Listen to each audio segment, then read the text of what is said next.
Thank you for joining me on Wilderness with Amani. I get comments in the comment section sometimes and people ask me how I make my hooks barbless for special regulation. A lot of times I use bigger stuff, like this woolly bugger jig. This is brand new. And I'll use woolly buggers. But I also do, if I'm not feeling too lazy, do some smaller flies as well to broaden my scope of what I can use. So this is what I do. My main tools are needle nose pliers, pair of vice grips, and a tiny little skinny file. And I picked up a set of these, like 4 different kinds, at Walmart for $3. So the first thing I do, which sometimes does it, I'll just take the needle nose pliers, put it on the barb, and spin the hook back and forth as I squeeze it. And then I'll look at it, and I hold it up to a light, and that way I can see whether or not I got the barb. This barb snapped completely off. Sometimes there's a bump left though, especially when you're dealing with small flies. So what I do then is, I grip it with the vice grips,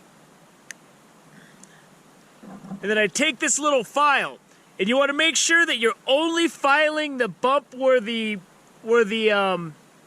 barb was, because if you file through the shank, it's going to weaken the shank, and if you catch a big fish, you're going to lose it. And then I just sand down whatever's left with this file.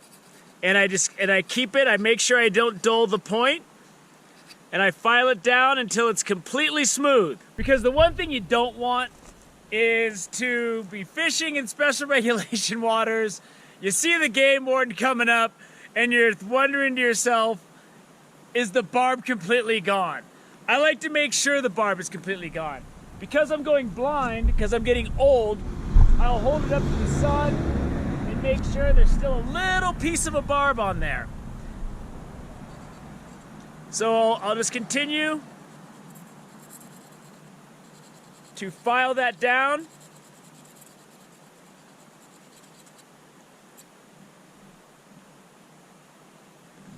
And now there's no question. The barb is completely filed off. And I do this with tiny little bead heads. You can do it with whatever. I mean, sometimes when you do the pliers, it comes off completely and it's all good. But that's it. That's how I do it. I'm not saying that's the only way to do it. Some people tie flies on barbless hooks. You know, I usually just use, I fish these bigger offerings.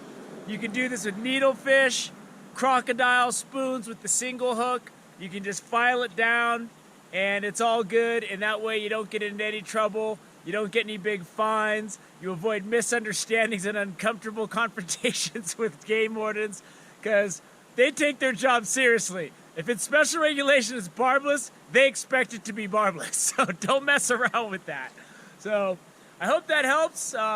If you ever had trouble figuring out how to get that last little bit off, and I hope you are able to go out and catch yourself some good fish.